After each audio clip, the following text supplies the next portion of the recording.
మన human mind అనేది చాలా పవర్ఫుల్. మనం పాజిటివ్ థాట్స్ తీసుకొస్తే ఆ రోజంతా, ఆ టైం అంతా చాలా పాజిటివ్గా ఉంటుంది. నెగిటివ్ థాట్స్తో దాన్ని మొదలెట్టామంటే మొత్తం నెగిటివిటీ వస్తూ ఉంటుంది. మన మైండే మనం, మన థాట్సే మనం. ఏ మనిషి అయినా తన మైండ్లో ఒకే విషయం మీద ఫోకస్ చేసి దాని పట్లే హార్డ్ వర్క్ చేస్తూ ఉంటే ఖచ్చితంగా ఆ గోల్ అచీవ్ చేస్తాడు. అదే మైండ్లో ఇది మన వల్ల కాదు, మనం చేయలేము అని ఫీల్ అవుతే అది చేయకుండా అయిపోతాడు. మనం గమనిస్తే సామాన్యమైన వ్యక్తులు కొన్ని సందర్భాల్లో అసామాన్యంగా గొప్ప విషయాలు సాధిస్తారు.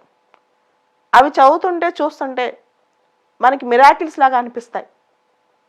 ఆ సామాన్యమైన వ్యక్తులు అసలు ఎలా ఆలోచిస్తారు, ఎలా ఆలోచించి అసామాన్యంగా అవుతారు? వాళ్ళ మైండ్లో ఒకే ఒక పట్టుదల, ఒకే ఒక తపన, సాధించాలి, ఎలా అయినా మన గోల్ అచీవ్ చేయాలి అని చెప్పి. మనం గమనిస్తూ ఉంటాం చాలామంది ర్యాంకర్స్, చాలామంది క్రికెటర్స్, ఇంకా చాలామంది అచీవర్స్, వీళ్ళందరిలోనూ ఉండే basic quality focus and hard work. అవి లేకుండా మనం విజయం సాధించాలంటే కష్టం. కాబట్టి మన మైండ్లో ఫస్ట్ మనం ఒకటి ఫిక్స్ అయిపోవాలి. మనం అనుకున్న లక్ష్యం పట్ల 100% ఫోకస్ మనకు ఉండాలి.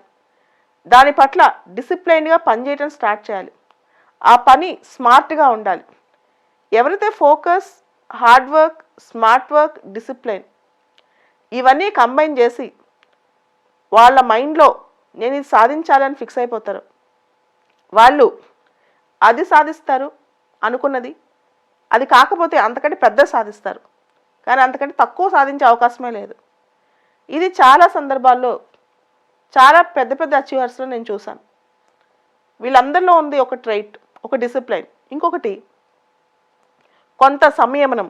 సంయమనం అంటే లైఫ్లో ఎదురవుతున్న అంశాలకు కానీ, లేకపోతే సవాళ్ళకు కానీ, లేకపోతే ఎదురవుతున్న సమస్యలకు కానీ, కొన్ని సందర్భాల్లో వ్యక్తుల వల్ల కానీ లేదా వ్యవస్థల వల్ల కానీ ఏదైనా సమస్య వచ్చినప్పుడు కూడా దాన్ని వెంటనే రియాక్ట్ అవ్వకుండా కొంచెం స్లోగా సంయమనం పాటిస్తూ ముందుకెళ్తారు. అంతేగాని సడన్ ఇంపల్స్ రియాక్షన్స్ చూపించరు.